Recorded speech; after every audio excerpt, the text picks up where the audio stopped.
दृष्टि आईएएस के टुडे जी के प्रोग्राम में आपका स्वागत है। शुरुआत करते हैं पिछले अभ्यास प्रश्न से, जिसमें हमने आपसे पूछा था राष्ट्रीय उपभोक्ता दिवस के संबंध में निम्नलिखित कथनों पर विचार कीजिए। कथन 1 था यह हर साल 24 दिसंबर को मनाया जाता है। कथन 2 था उपभोक्ता संरक्षण अधिनियम 24 दिसंबर 1986 को पारित किया गया था। उपयुक्त में से कौन सा या से कथन सही है या फिर हैं, ये पूछा गया था आपसे।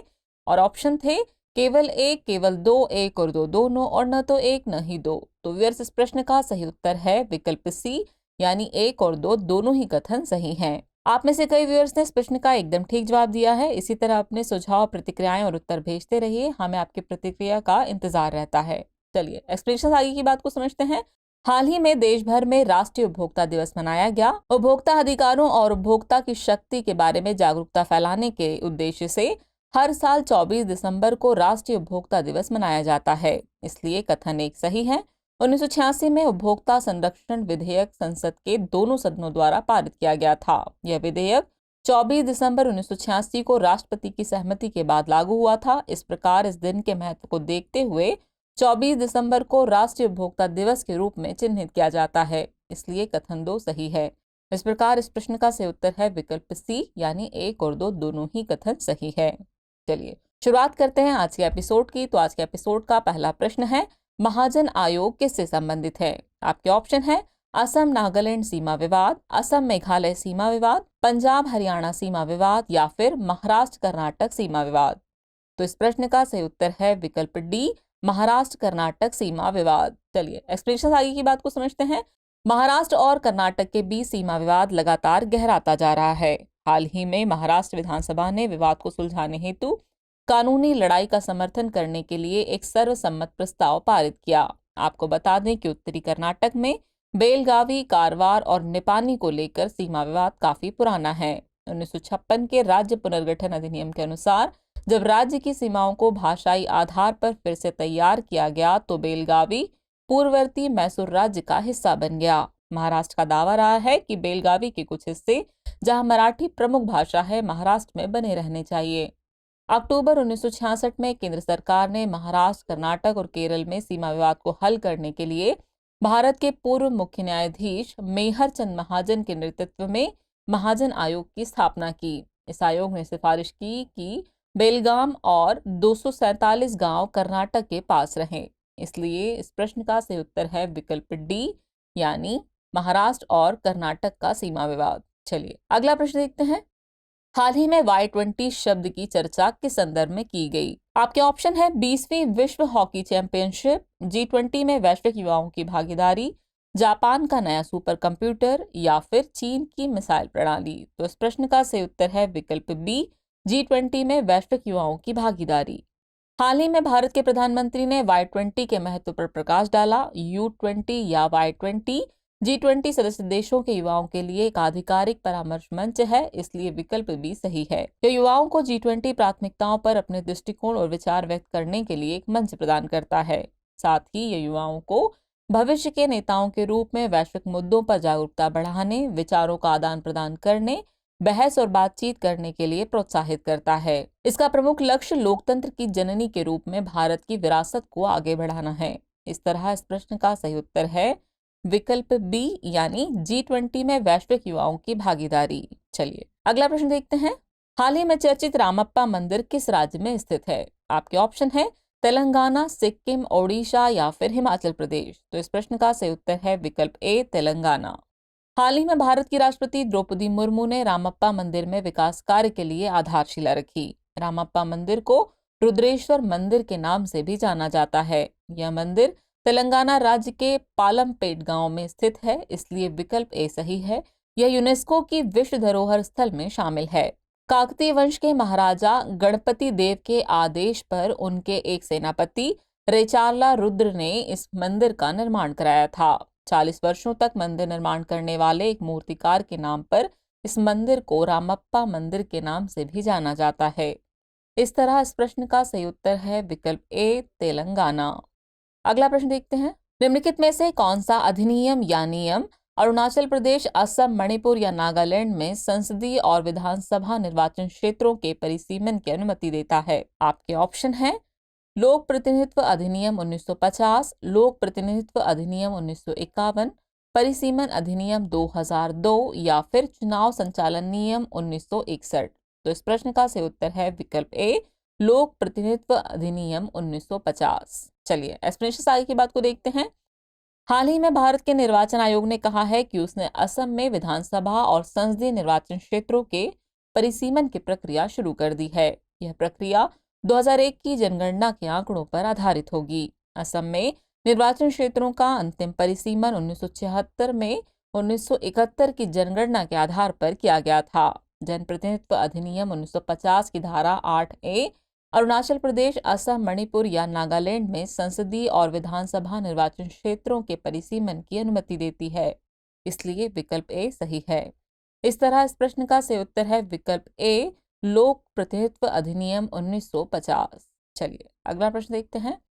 गुरु गोविंद सिंह के संबंध में निम्नलिखित कथनों पर विचार कीजिए। कथन 1 है वह गुरु तेग बहादुर के पुत्र थे। कथन 2 है खालसा पंथ की स्थापना उनकी सबसे बड़ी उपलब्धि थी। उपर्युक्त में से कौन सा या कौन से कथन सही है या फिर हैं? आपके ऑप्शन है केवल एक, केवल दो, एक और दो दोनों, और न तो एक न ही दो। तो व्यूअर्स इस प्रश्न का सही उत्तर है विकल्प सी, यानी एक और दो दोनों ही कथन सही हैं। चलिए एक्सप्लेनेशन आगे की बात को समझते हैं। हाल ही में प्रधानमंत्री ने श्री गुरु गोविंद सिंह जी को उनके प्रकाश पर्व के अवसर पर नमन किया। सिखों के 10वें गुरु गुरु गोविंद सिंह का जन्म 22 दिसंबर 1666 को पटना में हुआ। हालांकि हिंदू पंचांग के अनुसार इनका जन्म पौष मास के शुक्ल पक्ष की सप्तमी तिथि को हुआ था। इस वर्ष यह तिथि 29 दिसंबर को थी।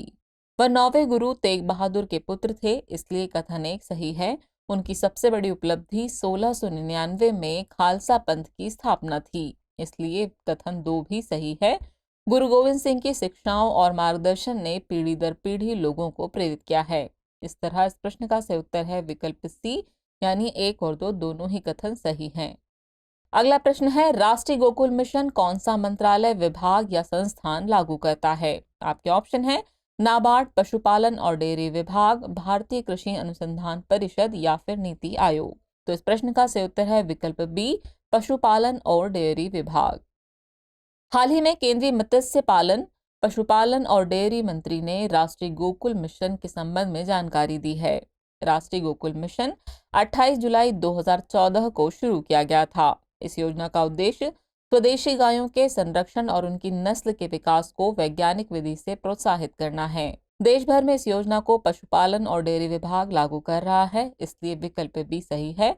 यह योजना दूध की बढ़ती मांग को पूरा करने के लिए दुग्ध उत्पादन और गौवंश की उत्पादकता को बढ़ाती है। इस तरह इस प्रश्न का सही उत्तर है विकल्प बी, पशुपालन और डेयरी विभाग। चलिए अगला प्रश्न देखते हैं। हाल ही में चर्चा में रहा वायु गुणवत्ता प्रबंधन आयोग यानी CAQM है। आपके ऑप्शन है संवैधानिक निकाय, कार्यकारिणी निकाय, सांविधिक निकाय या फिर इनमें से कोई भी नहीं। तो इस प्रश्न का सही उत्तर है विकल्प सी, सांविधिक निकाय। चलिए एक्सप्लेनेशन देखते हैं। हाल ही में वायु गुणवत्ता प्रबंधन आयोग यानी CAQM ने दिल्ली NCR में भारी प्रदूषणकारी ईंधन के उपयोग के खिलाफ कड़ी कार्रवाई की है। CAQM वायु गुणवत्ता प्रबंधन आयोग अधिनियम 2021 के तहत गठित एक वैधानिक निकाय है, इसलिए विकल्प सी सही है। इसे दिल्ली NCR और आसपास के क्षेत्रों में वायु गुणवत्ता प्रबंधन करने के लिए अगस्त 2021 में केंद्र सरकार द्वारा स्थापित किया गया था। इसके पास वायु प्रदूषण से संबंधित मुद्दों पर राज्य सरकारों को निर्देश जारी करने की शक्ति है। यह NCR और आसपास के क्षेत्रों में हवा की गुणवत्ता की सुरक्षा और सुधार के उद्देश्य से आवश्यक होने पर यह शिकायतों पर विचार करेगा। इस तरह इस प्रश्न का सही उत्तर है विकल्प सी, सांविधिक निकाय। चलिए अगला प्रश्न देखते हैं। सघन टीबी उन्मूलन परियोजना शुरू करने के लिए सेंट्रल टीबी डिवीजन के साथ किसने समझौता ज्ञापन यानी MOU पर हस्ताक्षर किए हैं? आपके ऑप्शन है Indian oil corporation limited, Bharat heavy electricals limited, तेल और प्राकृतिक गैस निगम या फिर national thermal power corporation limited. तो इस प्रश्न का सही उत्तर है विकल्प ए, इंडियन ऑयल कॉरपोरेशन लिमिटेड। चलिए एक्सप्लेनेशन देखते हैं। हाल ही में इंडियन ऑयल कॉरपोरेशन लिमिटेड ने सेंट्रल टीबी डिवीजन के साथ एक समझौता ज्ञापन यानी MOU पर हस्ताक्षर किए हैं। यह MOU सघन टीबी उन्मूलन परियोजना से संबंधित है, इसलिए विकल्प ए सही है। ये 2025 तक सतत विकास लक्ष्य से 5 साल पहले ही भारत में टीबी को समाप्त करने के लिए विजन को बल प्रदान करता है। आपको बता दें कि टीबी या तपेदिक माइक्रोबैक्टीरियम ट्यूबरक्लोसिस नामक बैक्टीरिया से फैलने वाला एक घातक रोग है। यह एक संक्रामक रोग है जो एक इंसान से दूसरे इंसान में खांसी, छींकने या थूकने के दौरान हवा के जरिए या संक्रमित सतह को छूने से फैल सकता है। इस तरह इस प्रश्न का सही उत्तर है विकल्प ए यानी इंडियन ऑयल कॉरपोरेशन लिमिटेड। चलिए अब हम पहुंच गए हैं एपिसोड के आखिरी प्रश्न पर। तो आखिरी प्रश्न है, national mobile monitoring software app के संदर्भ में निम्नलिखित कथनों पर विचार कीजिए। कथन 1 है, इसे ग्रामीण विकास मंत्री द्वारा लॉन्च किया गया था। कथन 2 है, ये श्रमिकों की रियल टाइम उपस्थिति लेता है। उपयुक्त में से कौन सा या सही कथन सही है या फिर हैं आपके ऑप्शन है केवल 1, केवल 2, 1 और 2 दोनों, और न तो 1 न ही 2। तो व्यूअर्स इस प्रश्न का जवाब है विकल्प सी यानी 1 और 2 दोनों ही कथन सही है। चलिए एक्सप्लेनेशन से आगे की बात को समझते हैं। हाल ही में national mobile monitoring software app के जरिए मनरेगा योजना के तहत कार्यरत श्रमिकों की डिजिटल उपस्थिति दर्ज की गई।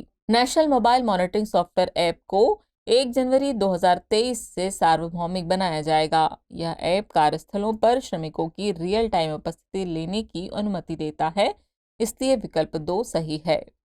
ये ग्रामीण विकास मंत्री द्वारा 21 मई 2021 को लॉन्च किया गया था, इसलिए कथन 1 भी सही है। इसका उद्देश्य योजनाओं की उचित निगरानी और अधिक पारदर्शिता सुनिश्चित करना है। इस प्रकार विकल्प सी सही है, यानी इस प्रश्न का सही उत्तर है विकल्प सी। 1 और 2 दोनों ही कथन सही है। चलिए अब नोट कर लीजिए आज के एपिसोड का अभ्यास प्रश्न। तो अभ्यास प्रश्न है, EHRMS 2.0 पोर्टल किससे संबंधित है? आपके ऑप्शन है, option A startup capital fund, option B केंद्र सरकार के कर्मचारी, ऑप्शन सी रक्षा परियोजना या फिर ऑप्शन डी आकांक्षी जिला कार्यक्रम। तो व्यूअर्स इस प्रश्न का जवाब कमेंट बॉक्स में देना न भूलें। जल्द ही मिलते हैं नए एपिसोड में नए नए सवाल और उनके नए नए जवाबों के साथ। तब तक के लिए शुक्रिया।